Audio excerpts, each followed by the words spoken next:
یہ بھی MCQs ہے کہ پہلی وحی میں کتنی آیاتی اتری تھی، نازل ہوئی تھی؟ 5 آیات جو ہے نا وہ نازل ہوئی تھی۔ اقرأ بسم ربک الذی خلق خلق الانسان من علق اقرأ وربک الاکرم الذی علم بالقلم علم الانسان ما لم یعلم، جو 5 آیات ہیں نا وہ نازل ہوئی تھی، ٹھیک ہے نا۔ اچھا، پڑھو اس رب کے نام سے جس نے پیدا کیا انسان کو، لوتڑے سے پیدا کیا، پڑھو اور تمہارا رب نہایت کریم ہے۔ ان آیات کے ساتھ رسول اللہ صلی اللہ علیہ وسلم پلٹے، آپ علیہ السلام کا دل دک دک کر رہا تھا۔ حضرت خدیجہ بنت خویلد کے پاس تشریف لائی اور فرمایا مجھے چادر اوڑھو، اس طرح زملونی زملونی، یعنی مجھے چادر اڑا دو، مجھے چادر اڑا دو، مجھے چادر اڑا دو۔ انہوں نے آپ علیہ السلام کو چادر اڑا دی، یہاں تک کہ خوف وہ جاتا رہا، ٹھیک ہے۔ یہ پہلی وحی کی وہ کیفیات تھی۔ اس کے بعد آپ علیہ السلام نے حضرت خدیجہ رضی اللہ عنہ کو واقعی کی اطلاع دیتے ہوئے فرمایا یہ مجھے کیا ہو گیا ہے، مجھے تو اپنی جان کا ڈر لگتا ہے۔ حضرت خدیجہ نے کہا قطعا نہیں، بخدا آپ علیہ السلام کو اللہ تعالیٰ رسوا نہیں کرے گا، آپ صلہ رحمی کرتے ہیں، نرماندوں کا بوجھ جو ہے نا وہ اٹھاتے ہیں، اور تہیز دستوں کا بندوبست کرتے ہیں، مہمان کی میزبانی کرتے ہیں، اور حق کی مصائب پر اعانت کرتے ہیں۔ اس کے بعد حضرت خدیجہ کو اپنے چچیرے پہ ورقہ بن نوفل بن اسد بن، اچھا یہاں پر ایک سوال آتا ہے کہ ورقہ بن نوفل کس کتاب کے جو ہے نا وہ عالم تھے؟ تورات اور انجیل دونوں کے جو ہے نا وہ عالم تھے، اور اس وقت وہ صحیح عیسائیت پر تھے، وہ نہ مشرک تھے اور نہ کافر تھے، کچھ بھی نہیں تھے۔ ورقہ بن نوفل جی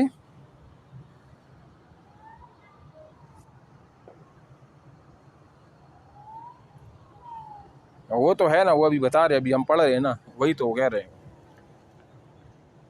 اچھا جی، آپ جو ہے نا ورقہ بن نوفل یہ حضرت خدیجہ کے چچا زاد بھائی تھے، یہ کافی بوڑھی ہو چکے تھے۔ تورات اور انجیل، میں بار بار بتاتا ہوں کہ تورات اور انجیل دونوں کی یہ بہت بڑے وہ عالم تھے، ٹھیک ہے۔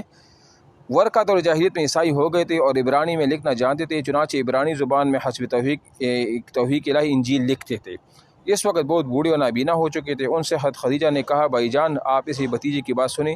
ورقہ نے کہا بھتیجے تم کیا دیکھتے ہو؟ رسول اللہ صلی اللہ علیہ وسلم نے جو کچھ دیکھا تھا بیان فرما دیا۔ اس پر ورقہ بن نوفل نے آپ سے کہا یہ تو وہی ناموس ہے، یعنی مطلب وہی جبرائیل ہے جسے اللہ تعالیٰ نے موسیٰ پر نازل کیا تھا، کاش میں اس وقت توانا ہوتا، کاش میں اس وقت زندہ ہوتا جب آپ کی قوم آپ کو نکالیں گے۔ وہ ساری پیشن گوئی اس نے بتا دی۔ رسول اللہ نے فرمایا اچھا تو کیا یہ لوگ مجھے نکال لیں گے؟ ورقہ نے کہا ہاں، جب بھی کوئی آدمی اس طرح کا پیغام لایا جیسا تم لائے ہو تو اس سے ضرور دشمنی کی گئی، اگر میں نے تمہارا زمانہ پا لیا تو تمہاری زبردست مدد کروں گا۔ اس کے بعد ورقہ جلد ہی فوت ہو گیا اور وہی رک گئی۔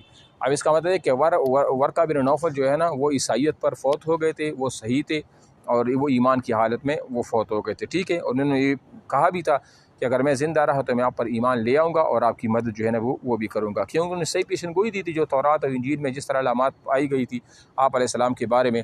دیکھو آپ علیہ السلام کو انجیل میں کس نام سے پکارا گیا ہے؟ فارقلیت نام سے۔ کس نام سے؟ فارقلیت۔ اور فارقلیت کا معنی کیا ہے؟ امن اور سکون دینے والا۔ اس طرح زبور میں آپ کو فاروق نام سے پکارا گیا، کس نام سے؟ یہ بھی لکھو فاروق نام سے۔ اور اس طرح تورات میں آپ کا جو نام ہے نا وہ ہے طیب، یعنی ماز، یہ عبرانی لفظ ہے ماز یعنی طیب نام سے آپ کو وہ پکارا گیا ہے، ٹھیک ہے۔ تو یہ آپ جو ہے نا اس کو بھی آپ لکھ لیں۔ اچھا، اس کے بعد طبری ابن حشام کی روایت سے معلوم ہوتا ہے کہ آپ اچانک وہی قیامت کے بعد غار حرا سے نکلے تو پھر واپس آ کر اپنی بقیہ مدت قیام پوری کی۔ اس کے بعد مکہ تشریف لائے۔ طبری کی روایت سے آپ کے نکلنے کے سبب پر بھی روشنی پڑتی ہے۔ روایت یہ ہے رسول اللہ صلی اللہ علیہ وسلم نے وحی کی آمد کا تذکرہ کرتے فرمایا اللہ کی مخلوق میں شاعر اور پاگل سے بڑھ کر میرے نزدیک کوئی قابل نفرت نہ تھا، میں شدت نفرت سے ان کی طرف دیکھنے کی تاب نہ رکھتا تھا۔ اب جو وحی آئی تو میں نے اپنی جی میں کہا یہ ناکارہ یعنی خود آپ علیہ السلام شاعر یا پاگل ہے، میرے بارے میں قریش ایسی بات کبھی نہیں کہہ سکیں گے۔ میں پہاڑ کی چوٹی پر جا رہا ہوں، وہاں سے اپنے آپ کو نیچے لٹکا دوں گا اور اپنا خاتمہ کر دوں گا۔ یہ آپ علیہ السلام اس بارے میں کہنے کہ جب وحی کی بندش ہو گئی نا تو طبری نے اس کو روایت کو کیا ہے کہ ظاہری بات ہے جب اس کو یہ بات تھوڑی سی ایسی لگی کہ جب وحی، ظاہری بات ہے پہلی دفعہ تو جب وحی نازل ہوئی تو بہت مشکل تھا، لیکن پھر بھی آپ علیہ السلام کو اشتیاق رہتا تھا، اس بات کا منتظر ہوتے تھے کہ جبریل امین دوبارہ آ جائے، میرے اس سے ملاقات ہو جائے، وہ دوبارہ، کیونکہ ظاہری بات ہے کہ اللہ کا کلام لے کے آتی تھی۔ لیکن جب وحی کا وہ سلسلہ بند ہو گیا تو آپ علیہ السلام کہتے تھے کہ مجھ پر اپنی زندگی تنگ پڑ گئی اور میں چاہتا تھا کہ میں کسی اوپر پہاڑ کی طرف چلا جاؤں، وہاں سے اپنے خود کو کیا کروں، وہ گرا دوں، ٹھیک ہے۔ اچھا، اس کے بعد آپ فرما دیں کہ میں یہی سوچ کر نکلا، جب بیچ پہاڑ پر پہنچا تو آسمان سے ایک آواز سنائی دی، اے محمد صلی اللہ علیہ وسلم، تم اللہ کے رسول ہو اور میں جبرائیل امین ہوں۔ آپ کہتے ہیں کہ میں نے آسمان کی طرف سے اپنا سر اٹھایا تو جبرائیل امین علیہ السلام ایک آدمی کی شکل میں افق کے اندر پاؤں جمائے ہوئے وہ کڑے ہیں۔ اچھا، یہاں پر ایک MCQ یہ بھی لکھتے کہ آپ علیہ السلام نے جبرائیل امین کو اپنی اصل حالت میں 4 دفعہ دیکھا ہے۔ کتنی دفعہ دیکھا ہے؟ کتنی دفعہ؟ 4 دفعہ دیکھا ہے۔ وہ جو جگہ آئیں گی نا، میں آپ کو ساتھ ساتھ بتاتا وہ چلوں گا، ٹھیک ہے، کہ وہ جگہ ہے ادھر، ٹھیک ہے۔ بہرحال آپ اتنا لکھ دو کہ 4 دفعہ یہ کنفرم ہے اور یہی راجح قول بھی ہے، صحیح ہے نا۔ اچھا جی، آسمان کی طرف اپنا سر اٹھایا، دیکھا جبرائیل آدمی کی شکل میں افق کے اندر پاؤں جمائے کڑے ہیں اور کہہ رہے ہیں، اے محمد تم اللہ کے رسول ہو، میں جبرائیل امین ہوں۔ آپ فرماتے کہ میں وہیں ٹھہر کر جبرائیل امین کو دیکھنے لگا اور اس شغل نے میرے ارادے سے غافل کر دیا۔ وہ کون سا ارادہ تھا؟ کہ میں خود کو کیا کروں؟ گرا دوں۔ اب میں نہ آگے جا رہا تھا نہ پیچھے، البتہ اپنا چہرہ آسمان کی افق پر گھما رہا تھا اور اس کی جس گوشے پر بھی میری نظر پڑتی تھی جبرائیل امین اسی طرح دکھائی دیتے تھے۔ میں مسلسل کھڑا رہا، نہ آگے بڑھ رہا تھا نہ پیچھے، یہاں تک کہ خدیجہ نے میری تلاش میں اپنے قاصد بھیجے۔ وہ مکہ تک جا کر پلٹ آئی لیکن میں اپنی جگہ پر کھڑا رہا۔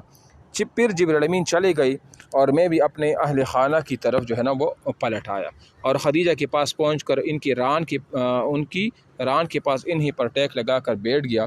انہوں نے کہا، ابو القاسم، یہ اس کی کنیت تھی، ٹھیک ہے نا، کہ آپ کہاں تھے؟ بخدا میں نے آپ کی تلاش میں آدمی بھیجے اور مکہ تک جا کر آپ علیہ السلام واپس آ گئی۔ اس کے جواب میں نے جو کچھ دیکھا تھا انہیں بتا دیا۔ انہوں نے کہا، چچا کے بیٹے، آپ خوش ہو جائیے اور آپ ثابت قدم رہیے، اس ذات کی قسم جس کے قبضے میں میری جان ہے، میں امید کرتی ہوں کہ آپ علیہ السلام اس امت کے نبی ہوں گے۔ اس کے بعد وہ ورقہ بن نوفل کے پاس گئیں، انہیں ماجرہ سنایا۔ انہوں نے کہا کہ قدوس قدوس، اس ذات کی قسم جس کے ہاتھ میں ورقہ کی جان ہے، ان کے پاس وہی ناموس پر آیا جو موسیٰ کے پاس آیا کرتا تھا، یہ اس امت کے نبی ہی، اس سے کہو ثابت قدم رہے۔ اس کے بعد خدیجہ نے واپس آ کر آپ کو ورقہ کی بات بتائی۔ پھر جب رسول اللہ صلی اللہ علیہ وسلم نے حرا میں اپنا قیام پورا کیا اور مکہ تشریف لائے تو آپ علیہ السلام سے ورقہ نے ملاقات کی اور آپ کی زبانی تفصیلات سن کر کہا، اس ذات کی قسم جس کے ہاتھ میں میری جان ہے، آپ اس امت کے نبی ہیں، اس کے پاس وہی ناموس اکبر ہے جو موسیٰ کے پاس آیا کرتا تھا۔ اچھا، یہیں سے یہ بات معلوم ہوئی ہے کہ ورقہ بن نوفل اور آپ علیہ السلام کی ملاقات 2 دفعہ ہوئی تھی۔ کتنی دفعہ ہوئی تھی؟ 2 دفعہ ہوئی تھی۔